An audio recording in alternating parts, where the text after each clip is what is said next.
బాపట్ల జిల్లా రేపల్లెలో అంగన్వాడీ కార్యకర్తలు రిలే నిరాహార దీక్షలు కొనసాగుతున్నాయి. Anganwadi workers helpers union Bapatla జిల్లా అధ్యక్షురాలు కె ఝాన్సీ పూలమాలలు వేసి దీక్ష చేస్తున్న వారికి సంఘీభావం తెలిపారు. ఇక శాంతియుతంగా పోరాడటానికి స్పందించకుండా అసత్య ప్రచారాలతో అంగన్వాడీలను ప్రభుత్వం రెచ్చగొడుతుందన్నారు. ఇక టీడీపీ ప్రభుత్వం పెంచిన వేతనాలను వైకాపా హయాంలో పెంచామని తప్పుదోవ పడుతున్నట్లు సిఐటియు బాపట్ల జిల్లా అధ్యక్షుడు మన్లాల్ మండిపడ్డారు. ఇక ఈ నెల 30న మంత్రుల ఇళ్ల ముట్టడి కార్యక్రమం చేపడుతున్నట్లు తెలిపారు. వాటిని కూడా ఇచ్చామని చెప్తా ఉంది. ఒకటే వేతనాలు తెలుగుదేశం ప్రభుత్వం పెంచినటువంటి వేతనాలు మేము ఇచ్చామని చెప్పుకుంటున్నారు. ఇది ఎప్పటి నుంచో జరుగుతోంది. కానీ నిన్న మంత్రుల ఉపసంఘం పేరుతో ఇచ్చినటువంటి ప్రకటన చూస్తే ప్రతి అంగన్వాడీ వర్కర్ కి నెలకు 500 రూపాయలు ప్రోత్సాహ బహుమతి ఇస్తున్నారని చెప్తా ఉన్నారు. ఇది వాస్తవం కాదు. కేంద్ర ప్రభుత్వం రికార్డులు రాస్తే 5వ తారీఖులోపు 500 రూపాయలు వేసింది. అది మన రాష్ట్రంలో దాదాపు 10% మంది కూడా ఈ 50,000 కేంద్రాల్లో కనీసం 10,000 కేంద్రాలకు కూడా ఆ రకంగా అమలు అవుతలేదు. ఎవరికి ఇవ్వటం లేదు. అట్లానే సూపర్వైజర్ పోస్టులు మేము 500 చిల్లర ఇచ్చామన్నారు.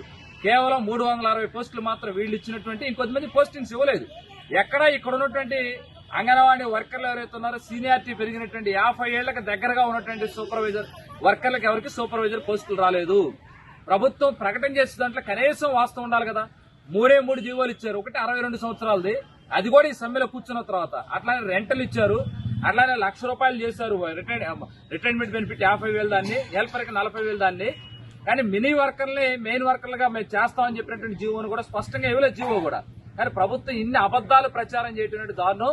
మేము ఈ రోజు పత్రికలు మీడియా వీటన్నిటి ద్వారా మేము ప్రభుత్వం చేసినటువంటి వ్యాఖ్యల్ని మంత్రివర్గం ఎవరైతే ఉపసంఘం ప్రకటన చేశారో ఈ వ్యాఖ్యల్ని మేము ఖండిస్తా ఉన్నాం. వాస్తవాలు మాట్లాడాలని చెప్పేసి ప్రకటన చేస్తా ఉన్నాం.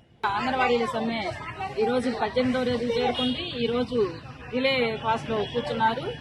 అదేవిధంగా ప్రభుత్వం మా ఎడల సానుకూలంగా ఉందని చెప్తున్నారే తప్ప ఎలాంటి సమస్య కోరికలు కూడా తీర్చని పరిస్థితి ఉంది.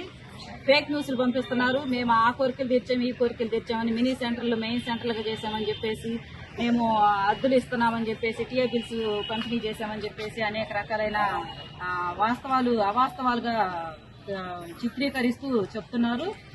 మాకు కనీస వేతనం 26,000 రూపాయలు ఇవ్వమని అడుగుతున్నాము.